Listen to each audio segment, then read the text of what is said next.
విశ్వ ప్లాన్తో ప్రేమ రామరాజుకి దొరికిపోయిన శ్రీవల్లి భద్రావతి అసలు ఇదంతా ఎలా జరిగిందనేది వీడియోని స్కిప్ చేయకుండా చివరి వరకు చూడండి. ఇల్లు ఇల్లాలు పిల్లలు అప్కమింగ్ ఎపిసోడ్స్లో ఏం జరగబోతుందో ముందుగా తెలుసుకోవాలి అనుకుంటే కింద కనిపిస్తున్న హైప్ బటన్ మీద క్లిక్ చేసి వీడియోని లైక్ చేసి ఛానల్ని సబ్స్క్రైబ్ చేసుకుని పక్కనే ఉన్న బెల్ సింబల్లో ఆల్ పై క్లిక్ చేయండి. వల్లి నిజ స్వరూపం రామరాజు తెలుసుకోవాలి అని మీరు కూడా కోరుకుంటే కామెంట్లో ఎస్ అని టైప్ చేయండి. ఇంకా అమూల్యను కలిసైనా సరే ప్రేమ ధీరజులిద్దరినీ కలపాలి అన్న ఉద్దేశంతో విశ్వ అమూల్యను మాట్లాడడానికైతే వస్తాడు.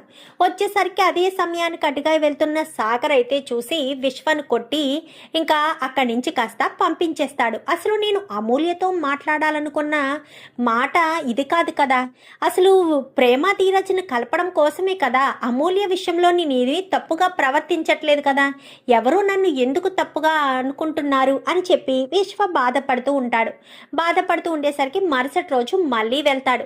మళ్ళీ వెళ్ళేసరికి అమూల్యతో మాట్లాడడానికి ట్రై చేయడంతో నిన్న మా సాగర్ అన్నయ్య వచ్చాడు కాబట్టి సరిపోయింది, అసలు మా సాగర్ అన్నయ్యతో ఎందుకు నువ్వు దెబ్బలు తినాలి, ఎందుకు నా వెంట పడతావు, నేను ఒక్కసారి చెప్తే అర్థం కాదా అంటూ మాట్లాడడంతో నేను చెప్పేది ఒక్కసారి విను అమూల్య, నేను మాట్లాడాలనుకున్నది నీ గురించి కాదు, ప్రేమ ధీరజుల గురించి.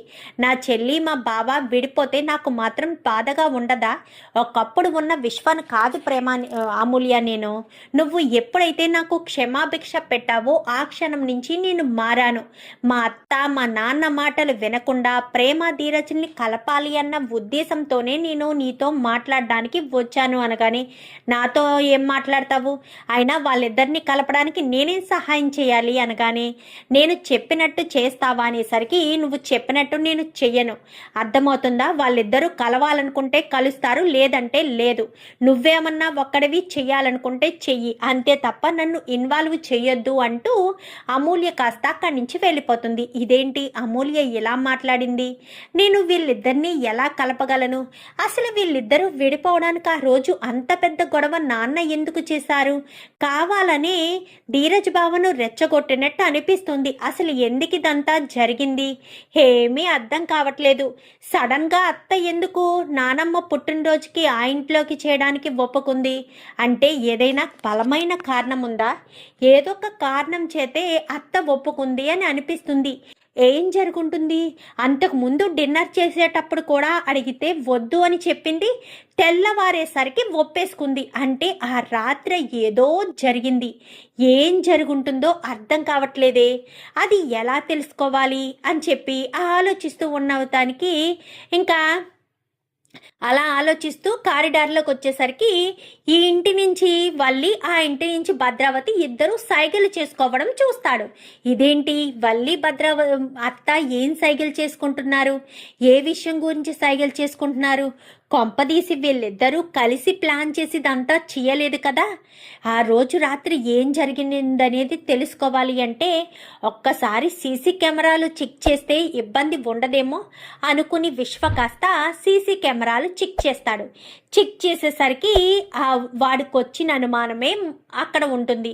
వీళ్ళిద్దరూ ఆ రాత్రి పూట మాట్లాడుకున్నది కాస్త మాటలు వినిపిస్తుంటాయి, వాల్యూమ్ పెంచితే బయటికి వచ్చేస్తుంది, ఏం చేయాలో అర్థం కాక సరే ఇది కాదు పనని వెళ్ళి డోర్ క్లోజ్ చేసి ఇంకా అక్కడ హెడ్ ఫోన్స్ ఉంటాయి, హెడ్ ఫోన్స్ తీసుకుని చెవులో పెట్టుకుని వినడం మొదలు పెట్టేసరికి వల్లియే కథ అంతా నడిపించినట్టు భద్రావతి దానికి ఓ కొట్టినట్టు క్లియర్గా కనిపించేసరికి ఒక్కసారిగా షాక్ అయిపోతాడు విశ్వ. అయితే ఏంటి వీళ్ళిద్దరూ కలిసి ఎంత ప్లాన్ చేశారా, అసలు వీళ్ళిద్దరూ ఎలాంటి పని చేస్తారని అస్సలు అనుకోలేదు, అత్త ఎప్పటి నుంచో ధీరజ్ నుంచి ప్రేమను విడదీయడానికి చూస్తుంది, ఈ వల్లి చేతులు కలపడంతో వల్లితో ఇదంతా చేయగలిగిందేమో అని చెప్పి ఇంకా అనుకుంటారు.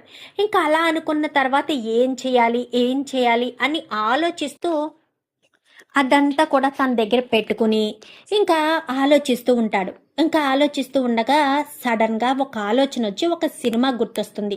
సినిమా గుర్తు రావడంతో వీళ్ళిద్దరి విషయం బయటికి తీసుకురావాలంటే నేను అలా ప్లాన్ చేయవలసింది, అలా ప్లాన్ చేస్తేనే ఖచ్చితంగా వీళ్ళిద్దరూ బయటికి వస్తారు అని అలా ఆలోచించిన వాడు కాస్త గబగబా కిందకు వచ్చి ఒక మొబైల్ షాప్కి వెళ్ళి ఒక సిమ్ని అయితే తీసుకుంటాడు. సిమ్ని తీసుకునేసరికి నాకు వేరే వాళ్ళ ఐడి ప్రూఫ్తో దొంగ సిమ్ కావాలి, నా ఐడి ప్రూఫ్ కాకూడదు అని చెప్పాను. కానీ ఖర్చు అవుతుంది సార్ అనేసరికి ఎంత ఖర్చు అయినా పర్వాలేదు అని చెప్పి ఇంకా వేరే వాళ్ళ ఐడి ప్రూఫ్ తోటే సిమ్ తీసుకుంటాడు. సిమ్ తీసుకుని వల్లికి ఫోన్ చేస్తాడు. వల్లి నెంబర్ ఆల్రెడీ ఉంది కదా. వల్లికి ఫోన్ చేసేసరికి ప్రేమ ధీరజ్ని బాగానే విడదీశారే, ఆ రోజు రాత్రి మీరు మాట్లాడుకున్నదంతా నా దగ్గర రికార్డింగ్ ఉంది అంటూ ఆ రికార్డింగ్ని కాస్త వల్లికి పెడతాడు. ఆ వీడియో ఫుటేజ్ ఫోటోలు అన్నీ అంటే మొత్తం పెట్టడు, ఫోటోలు అవి పెడతాడు. పెట్టేసరికి ఒక్కసారిగా చూసి వల్లి షాక్ అయిపోతుంది. ఇదే ఫోటోలు తీసుకెళ్ళి రామరాజు గారికి చూపిస్తే ఆ రోజు రాత్రి మీరు ఏం మాట్లాడుకున్నారో అన్నీ బయటకు వస్తాయనుకుంటు కదా వల్లి గారు అని చెప్పనేసరికి ఎవరు నువ్వు అని చెప్పాను, కానీ చెప్తాను వెయిట్ చేయండి అంటూ ఫోన్ పెట్టేస్తాడు. పెట్టేసి ఇక భద్రావతికి ఫోన్ చేస్తాడు. భద్రావతికి ఫోన్ చేయడంతో ఏంటి భద్రావతి గారు, మొత్తానికైతే ప్లాన్ చేసి ధీరజ్ ప్రేమలను బాగా విడదీసేశారు. ఈ విషయం గనక రామరాజు గారికి తెలిసినా ప్రేమకు తెలిసినా మిమ్మల్ని అసహించుకుంటుందేమో అని చెప్పి మాట్లాడేసరికి మీరెవరు, మీకు విషయం ఎలా తెలుసు అనగానే ఇంకా తెలుసు, మీరు అలా ఆ పని చేసినందుకు గాను మిమ్మల్ని ఇంట్లో పట్టించుకోవట్లేదని, ఈ విషయాలన్నీ కూడా బయట పెడితే ఏ ఇబ్బంది ఉండదని నేను అనుకుంటున్నాను, బయట పెట్టమంటారా అంటూ ఇంకా మాట్లాడేసరికి ఎవడ్రావు నువ్వు, మేమిద్దరం మాట్లాడుకుంటే నువ్వు ఫోటోలు తీయడం ఏంటి, అసలు మేమిద్దరం అక్కడ ఏం మాట్లాడుకున్నాం అనగాని ఎందుకు భద్రావతి గారు దబాయించాలని చూస్తారు, మీరిద్దరూ అక్కడ ఏం మాట్లాడుకున్నారో ప్రేమ ధీరజ్ని విడదీయడానికి ఏం ప్లాన్ చేసుకున్నారో అంతా కూడా నాకు తెలుసు, మీరే ఇదంతా చేసి ప్రేమ ధీరజ్ విడిపోవడానికి కారణమయ్యారు అన్న విషయం బయట పెడితే మీ పరిస్థితి ఏంటో ఒక్కసారి ఆలోచించండి, మీ మేనకోడలు మిమ్మల్ని ఎంతలా అసహించుకుంటుందో ఆలోచించండి అనగాని ఎవడ్రా నువ్వు అని చెప్పాను. కానీ ఎవరైతే మీకెందుకు, మీరు మా చేసింది చేయబోతుంది ఇదంతా నిజమే కదా, ప్రేమ ధీరజ్ని శాశ్వతంగా విడదీసే ప్లానే కదా మీరు చేసింది అనేసరికి అది కాదు, నీకేం కావాలి ఎంత కావాలి అనగానే అవునా ఎంతైనా ఇస్తారా అనగాని ఎంతైనా ఇస్తాను, అయితే పలానా చోటుకి పలానా డబ్బులు తీసుకురండి అనేసరికి వెంటనే ఇంకా ఫోన్ ఇలా మాట్లాడుతుండగానే వాళ్ళి ఫోన్ చేస్తుంది. ఫోన్ చేసేసరికి నాకు ఫోన్ వచ్చింది అనగాని నేను అతనితోటే మాట్లాడుతున్నాను, 25 లక్షలు తీసుకురమ్మన్నాడు అనగాని నాకు 25 లక్షలే తీసుకురమ్మన్నాడు, లేదంటే ఫోటోలు బయట పెడతాను వీడియో బయట పెడతాను అంటున్నాడు అనగాని సరే వెళ్దాం, వాడెవడో చూసి వాడిని అక్కడే చిత్తు చేద్దామని చెప్పి ఇంకా ఇద్దరు కూడా అనుకుంటారు. అనుకునేసరికి ఇంకా విశ్వ ఒకడిని మాట్లాడతాడు. వాడి ఫ్రెండే, అంటే వాడు అప్పటి వరకు అక్కడ ఉన్నాడు, వేరే ఊరి నుంచి ఫ్రెండ్ అని పిలిపిస్తాడు. అంటే వాడి విశ్వ ఫ్రెండ్ అన్నవాడు వీళ్ళకి అంటే భద్రావతికి కానీ వల్లికి కానీ తెలియదు మాట. సో రామరాజుకి ఫోన్ చేస్తాడు. రామరాజు గారు, మీరు ప్రేమ ధీరజ్ కలవాలి అనుకుంటే ఒక చోటకి రండి అని చెప్పనేసరికి మీరెవరు అనగానే మీకు వాళ్ళిద్దరూ కలిసి సంతోషంగా ఉండాలని ఉందా లేదా అది మాత్రం తెలుసుకుని నేను పెట్టిన లొకేషన్కి 10 నిమిషాల్లో రావాలి అని చెప్పనగానే సరేనని ఇంకా వీడు కాస్త రామరాజు కాస్త బయలుదేరతాడు. ప్రేమకు ఫోన్ చేస్తాడు. ప్రేమ ఏమో కోచింగ్ క్లాస్లో ఉంటుంది, కోచింగ్ జరుగుతూ ఉంటుంది. ఫోన్ల మీద ఫోన్లు వచ్చేసరికి ప్రేమకి ఫోన్ లిఫ్ట్ చేస్తుంది. హలో ఎవరు అని చెప్పాను. కానీ ప్రేమ గారు, ధీరజ్ ఏ తప్పు చేయలేదు, అది మీరు తెలుసుకోవాలి అనుకుంటే ఒక చోటకి రండి, ధీరజ్ మీద మీకు ఏ మాత్రం ఏ మూలనైనా ప్రేమ ఉంటే రావాల్సిందే, లేదంటే మీ ఇష్టం, అనవసరంగా ధీరజ్ని మీరు దూరం చేసుకుంటారు, ఇది మీకు లైఫ్లో చివరి అవకాశం అనుకోవచ్చు అని చెప్పనేసరికి నేను రాను అని చెప్పి ప్రేమ ఫోన్ పెట్టేస్తుంది. కానీ ధీరజ్ గురించి, ధీరజ్ అంటే తనకు చాలా ఇష్టం కదా, ఇప్పుడైతే ఏదో కోపంలో ఉన్నారు కాబట్టి ఇంకా వాళ్ళు దూరంగా ఉన్నారు, చాలా ఇష్టం కాబట్టి ధీరజ్ గురించి ఆలోచించి సరే వస్తున్నాను అని చెప్పి వస్తారు. వచ్చేసరికి ఇంకా ఇద్దరు ఇటు వల్లిని ప్రేమ బయలుదేరుతుంది, రామరాజు బయలుదేరుతాడు, వల్లి భద్రావతి వీళ్ళంతా కూడా ఒక చోటకు వచ్చుంటారు. వచ్చేసరికి భద్రావతి వల్లి ఇద్దరు కూడా ఒక చోటకు వస్తారు. ఇంకా ప్రేమ రామరాజు ఇద్దరు వచ్చేసరికి మామయ్య మీకు ఫోన్ చేసింది నేనే అనగాని నువ్వెందుకు చేసావరా అనగాని ప్లీజ్ మామయ్య ఒక్కసారి నేను చెప్పేది వినండి. నేను మీకు ఈ వీడియో చూపించవచ్చు, కానీ మీకు లైవ్లో చూపిస్తేనే అసలు వాళ్ళు ఏం కుట్ర చేశారో ఏంటో అనేది తెలుస్తుంది అని చెప్పనేసరికి కుట్ర ఏంటి అనగానే చూడు ప్రేమ, నువ్వు ధీరజు విడిపోవడానికి కారణం అత్త ఆ వల్లి, కానీ ఈ విషయం చెప్తే మామయ్య నమ్మడు అని తెలుసు. అందుకే మీ ఇద్దరికి నిరూపించడం కోసమే నేను ఇదంతా ప్లాన్ చేశాను. ఒక్కసారి మీరు ఇలా పక్కకు రండి, చాటుగా రండి అని ఇద్దరిని కూడా చాటుగా నిలబెడతాడు. నిలబెట్టేసరికి వాళ్ళ ఫ్రెండ్ని పంపిస్తాడు. ఎవడ్రా నువ్వు అనగానే మీరు బాగా ప్లాన్ చేశారే ప్రేమను ధీరజు విడిపోవడానికి అంటూ మాట్లాడడంతో అవును ప్లాన్ చేశాం, ఇప్పుడు ఏమంటావరా, నీకేంటి బాధ, వాళ్ళిద్దరూ కలిసి ఉండడం మాకు ఇష్టం లేదు, అందుకే వల్లి నేను కలిసే చేతులు కలిపే మేము వాళ్ళిద్దరినీ శాశ్వతంగా విడదీశాము. అమ్మో ఎంత పెద్ద ప్లాన్ చేశారు అని వీడు పక్క నుంచి బ్లూటూత్ ఉంటే ప్రాంప్టింగ్ ఇస్తూ ఉంటాడు. పుట్టినరోజు పార్టీ అని పిలిచి ఇంత చేసి అంత చేసి ఇంత దారుణంగా చేస్తారా, ఇంత దారుణంగా చేసి ఈ పరిస్థితికి తీసుకొస్తారా అంటూ ఇంకా మాట్లాడేసరికి అది కాదు అని చెప్పాను. కానీ ఏం కాదు అది కాదు ఇది కాదు అని చెప్తారేంటి, ఖచ్చితంగా మీరు ఇదంతా చేస్తున్నారు, ఎందుకు చేశారు ఇదంతా, ఇలా చేయాల్సిన పరిస్థితి ఏంటి అనగానే అవన్నీ మీకు అనవసరం, నీకు ఎంత కావాలి, డబ్బులు కావాలా, ఇదిగో డబ్బులు అనేసరికి డబ్బులే కావాలి, బ్లాక్మెయిల్ చేస్తూనే ఉంటాను, లేదంటే మీరే వాళ్ళిద్దరినీ విడదీశారు అన్న విషయం అటు రామరాజు గారికి కానీ మీ ఇంట్లో కానీ చెప్పానే అనుకో, రామరాజు గారికి చెప్తే ఈవిడ బ్రతుకు బయట పడిపోతుంది. అది మీ ఇంట్లో చెప్పానే అనుకో, ప్రేమ దృష్టిలో మీరు చాలా దారుణమైన వ్యక్తిగా మిగిలిపోతారు. తర్వాత మీ ఇష్టం అని చెప్పి మాట్లాడేసరికి నువ్వు ఏదైనా చేసుకుంటావన్న భయంతోనే కదా మేము ఇక్కడికి వచ్చాము, ఇదిగో ఈ 50 లక్షలు తీసుకో అని చెప్పాను. కానీ ఒక్కసారిగా ఇంకా విశ్వ క్లాప్స్ కొట్టుకుంటూ వస్తాడు. బాగుందత్తా, చాలా బాగుంది, మేనకోడల్ని ఇంటికి రప్పించుకోవడం కోసం ఎంత పెద్ద ప్లాన్ చేస్తావని అస్సలు అనుకోలేదు, ఈ వల్లీతో కలిసి ఎంత ప్లాన్ చేస్తావని కలలో కూడా ఊహించలేదు అనగానే విశ్వ ఏం చేస్తున్నావురా, ఏంటిదంతా అనగానే నేనే ప్లాన్ చేశానత్తా, నేనే ఇదంతా ప్లాన్ చేశాను, ఎందుకో చెప్పనా, ప్రేమ ధీరజు ఒకరి కోసం ఒకరు బ్రతుకుతున్నారత్తా, అలాంటి వాళ్ళని నువ్వు దూరం చేశావు, వాళ్ళకి ఒకరంటే చాలా ఇష్టం, అలాంటి వాళ్ళని దూరం చేస్తే నీకు కలిసి వచ్చేదేముంది, మామయ్య కుటుంబం మంచి కుటుంబమే అత్త, మామయ్య ఒక్కడిగా వచ్చి ఇంత పెద్ద కుటుంబాన్ని ఏర్పాటు చేసుకున్నాడు, మన కుటుంబం ఎంత చూసావు కదా, ఇంత చిన్న కుటుంబం మంది, అయినా ప్రేమ ఇంట్లో సంతోషంగా ఉంది, ధీరజు తనని ఎంతో ప్రేమగా చూసుకుంటున్నాడు, అయినా సరే ఇక్కడికి వచ్చి ప్రేమ ఇక్కడ ఉండడం నాకు అస్సలు నచ్చడం లేదు, అయినా తన జీవితం తను చూసుకోవాలి, ప్రేమ ధీరజ్తో ఉంటేనే కరెక్ట్, ఆ విషయం నీకు ఎన్నోసార్లు చెప్పాను, అయినా సరే నా మాట వినిపించుకోకుండా నువ్వు ప్రేమను ధీరజ్ని దూరం చేసావనగాని దూరం చేస్తాను హే ప్రేమ అని చెప్పనేసరికి ఇంకేం మాట్లాడుతూ ప్రేమ ఈలోపు వల్లి అయితే ఈలోపు రామరాజు ప్రేమ ఇద్దరు కూడా ఎంట్రీ ఇస్తారు. ఎంట్రీ ఇచ్చేసరికి ఒక్కసారిగా వీళ్ళిద్దరూ షాక్ అయిపోతారు.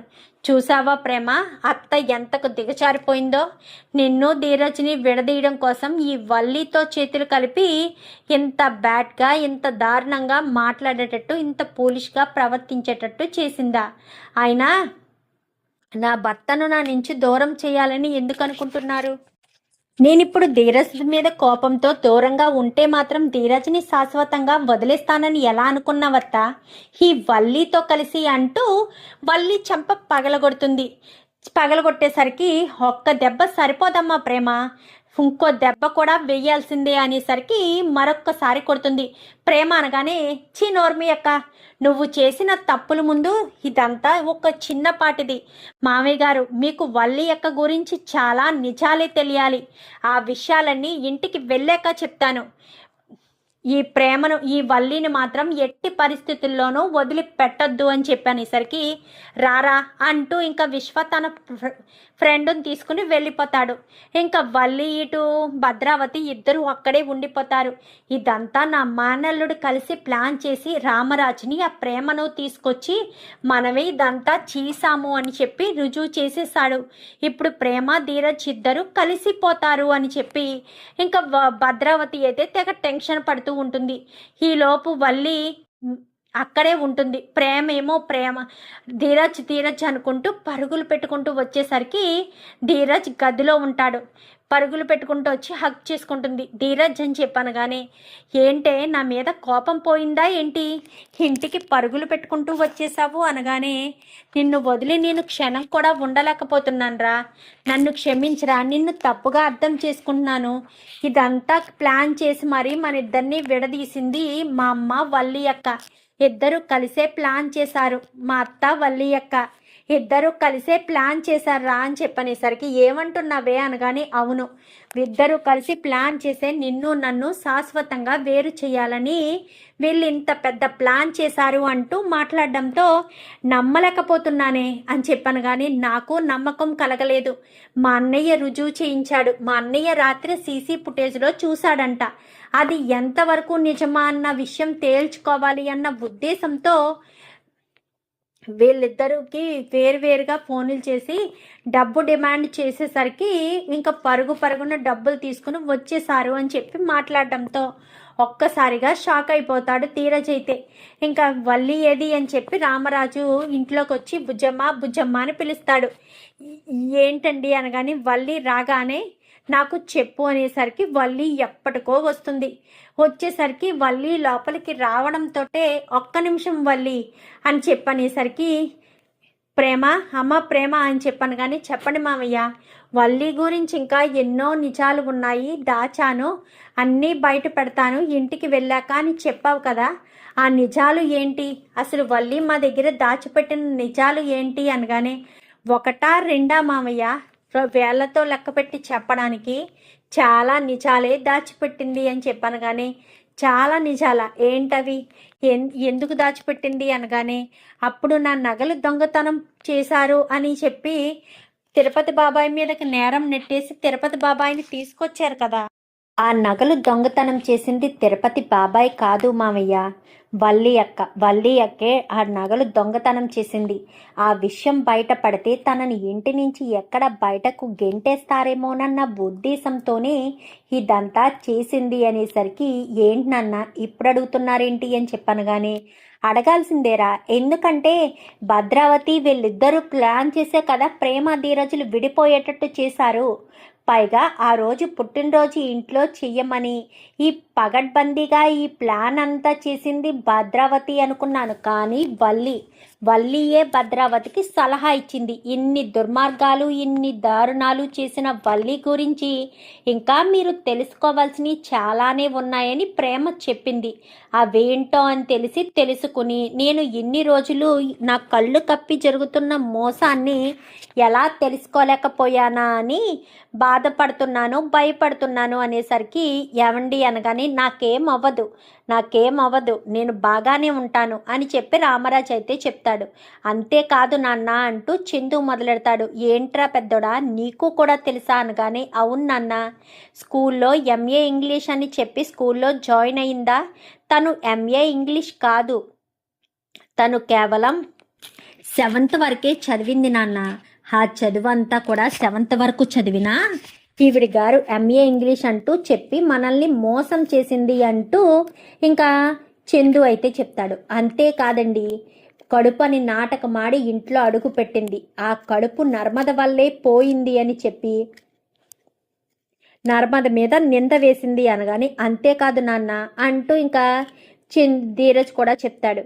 అప్పుడు వల్లియే అన్నయ్య మీద ప్రాణాలు తీయాలి అన్న ఉద్దేశంతో అప్పుడు యాక్సిడెంట్ ప్లాన్ చేసింది కూడా అన్నయ్య మీదే అని చెప్పి మొత్తం విషయాలన్నీ చెప్పేసేసరికి రామరాజు షాక్ అయిపోతాడు. ఈ మాటలన్నీ నమ్మలేకపోతాడు.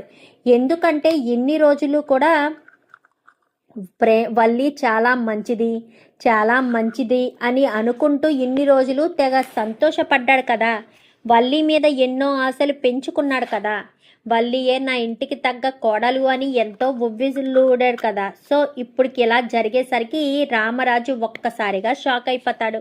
ఎంత నమ్మాను వల్లి నిన్ను, నువ్వే నా ఇంటికి తగ్గ కోడలివి, నేను ఏరుకోరి తీసుకొచ్చిన నా కోడలే నా మాట విని నా గౌరవాన్ని నా నా ఇంటి పరువుని నిలబెడుతుంది అని నమ్మాను, కానీ ఎలా జరుగుతుందని కలలో కూడా అనుకోలేదు అంటూ రామరాజు కాస్త అనేసరికి, అది కాదు మావయ్య, వీళ్ళంతా కావాలని నా మీద లేనిపోనివనేసరికి చందు చెంప పగలగొడతాడు. ఏంటి, మేమంతా కావాలని నీ మీద లేనిపోనివి చెప్తున్నామా? నువ్వు ఏం చేశావో కూడా నాకు తెలిసే అంటూ ఎంతగానో బాధపడుతూ ఉండేసరికి ఇంకా పెద్దోడా అని చెప్పాను. కానీ లేదు నాన్న, నేను ఏం తప్పు చేశాను, ఏం అన్యాయం చేశాను? నా భార్యని ఎంతో ప్రేమగా చూసుకున్నాను, కానీ అందరితో కలిసిపోవడం మానేసి వేరుగా చూసి ఎన్ని దారుణాలు చేసిందో చూసావు కదా. ఇంత దారుణంగా ఉంటుందా అసలు, ఎలా ఎవరైనా ప్రవర్తిస్తారా అంటూ మాట్లాడడంతో అది కాదు అని చెప్పాను. కానీ ఏది కాదు, ఇంకా నువ్వు ఏం చెప్పడానికి వీల్లేదు, ఇంట్లోంచి తక్షణమే వెళ్ళిపో. మా నాన్న చెప్పినా నేను చెప్పినా నా భవిష్యత్తు బాగుండాలని మా నాన్న ఏదైనా చెప్తాడు. నువ్వు నా లైఫ్లోంచి శాశ్వతంగా వెళ్ళిపో అంటూ మాట్లాడేసరికి ఒక్కసారిగా షాక్ అయిపోయేసరికి అది కాదు బా అనగానే ఇంకా ఈలోపు రామరాజు వస్తాడు. ఏంటమ్మా, ఏంటి ఇంకా నా కుటుంబాన్ని ఉద్ధరిద్దామని నా ఇంట్లోనే ఉందామనుకుంటున్నావా? ఇప్పటికీ చేసిన తప్పులు సరిపోవా? ఇప్పటికీ చేసిన మోసాలు సరిపోవా? నా కుటుంబాన్ని ఇంత క్షోభ పెట్టిన నిన్ను అంత ఈజీగా ఎలా వదిలేస్తాననుకున్నావు? ఏ రకంగా వదిలేస్తాననుకున్నావు? అసలు నా గురించి కొంచెం కూడా ఆలోచించలేదా? నేను ఏం చెప్తున్నా ఏం చేస్తున్నా కానీ నువ్వు కొంచెం కూడా ఆలోచించకుండా ఇలానే ఉంటే చాలా కష్టమమ్మా. నువ్వు మా ఇంట్లో ఒక్క క్షణం కూడా ఉండడానికి వీల్లేదు. నా కొడుకు నీ వల్ల ఎంత ట్రబుల్ అనిపించాడో, ఎంత క్షోభ అనుభవించాడో ఇప్పుడు అర్థమవుతుంది. భార్య మీద పెంచుకున్న నమ్మకం ఇలా అయిన తర్వాత వాడికి అన్ని నిజాలు తెలిసాక కూడా వాడు నా కోసమే నిన్ను ఇంకా భరిస్తున్నాడు అన్న విషయం తెలిసాక ఒక్క క్షణం కూడా నేను ఆలోచించాలని అనుకోవడం లేదు. తక్షణమే నువ్వు నా ఇంటిని వదిలి వెళ్ళిపోతే నేను చాలా హ్యాపీగా ఫీల్ అవుతాను. ఒకప్పుడు నిన్ను నేను ఏరుకోరి ఇంటి కోడలుగా తీసుకొచ్చిన వాడినే. ఇప్పుడు నేనే చెప్తున్నాను, మా జీవితంలోంచి, నా పెద్ద కొడుకు జీవితంలోంచి శాశ్వతంగా వెళ్ళిపో. నా పెద్ద కొడుకు సంతోషపడతాడు. వాడి జీవితంలో నేను చాలా కోల్పోయాడు, కానీ వాడు నా గురించి, నా మాట గురించి, నా సంతోషం గురించి ఇన్ని రోజులుగా నిన్ను భరించాడు అని తెలిసాక కూడా నేను నిర్ణయం తీసుకోకపోతే ఇంకా నా పెద్ద కొడుకు ఇబ్బంది పడుతూనే ఉంటాడు, నరకం అనుభవిస్తూనే ఉంటాడు. వెళ్ళిపో అమ్మ వల్లి, ఇక్కడి నుంచి వెళ్ళిపో.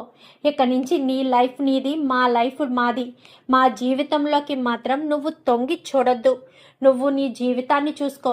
ఇన్ని రోజులు మీ అమ్మ చెప్పిందే వేదవాకుగా విన్నావు కదా, ఇక మీదట కూడా మీ అమ్మ చెప్పిందే విను. ఇంత చేశాక, ఇంత జరిగాక కూడా నిన్ను ఇంట్లోకి తీసుకొచ్చి పెట్టినందుకు గాను ఇంత కృతజ్ఞత చూపిస్తావని అస్సలు అనుకోలేదమ్మా. ఎంత కృతజ్ఞత చూపించి నా కుటుంబాన్ని, నా చిన్న కొడుకుని, నా చిన్న కోడల్ని దూరం చేసేస్తావని కలలో కూడా అనుకోలేదు అని చెప్పి మాట్లాడేసరికి, అది కాదు మామయ్య గారండి, నేను చేసిన తప్పుని క్షమించండి అనగాని ఎన్నిసార్లు క్షమించాలి నిన్ను, ఎన్నిసార్లు క్షమించాలి అంటూ ఇంకా వల్లి మెడ పట్టుకుని ఇంకా బయటికి తోసేస్తాడు. ఇంకా చందు అయితే బా అని చెప్పాను కానీ వెళ్ళిపో అమూల్య, వల్లి బట్టలు అన్నీ కూడా ఇచ్చేయాలి. మన దగ్గర ఏమీ ఉంచొద్దు. తన బట్టలు, తన నగలు అన్నీ కూడా. నగలు ఎక్కడున్నాయి బావగారు? అన్నీ డూప్లికేట్ నగలే కదా, వాటిని పెట్టుకునే బంగారపు నగలనే కదా ప్రేమ నగలు దొంగతనం చేసింది అంటూ చెప్పేసేసరికి వెంటనే ఇంకా తన బట్టలు అన్నీ కూడా విసిరేయడంతో ఇంకా వల్లి కాస్త అక్కడే ఏడ్చుకుంటూ కూర్చునిపోతుంది. ఇంకా ప్రేమ, ధీరజ్ అని వాళ్ళిద్దరినీ దగ్గరికి తీసుకుని రామరాజు అయితే ఎన్ని కష్టాలు వచ్చినా, ఎన్ని మాటలు అనుకున్నా భార్యాభర్తలు మాత్రం ఎప్పుడూ కలిసిమెలిసే ఉండాలి అని చెప్తాడు. చూద్దాం మరి రాబోయే ఎపిసోడ్స్లో ఇలాగే జరగాలని మీరు కూడా కోరుకుంటే కామెంట్లో ఎస్ అని టైప్ చేయండి. Thank you for watching.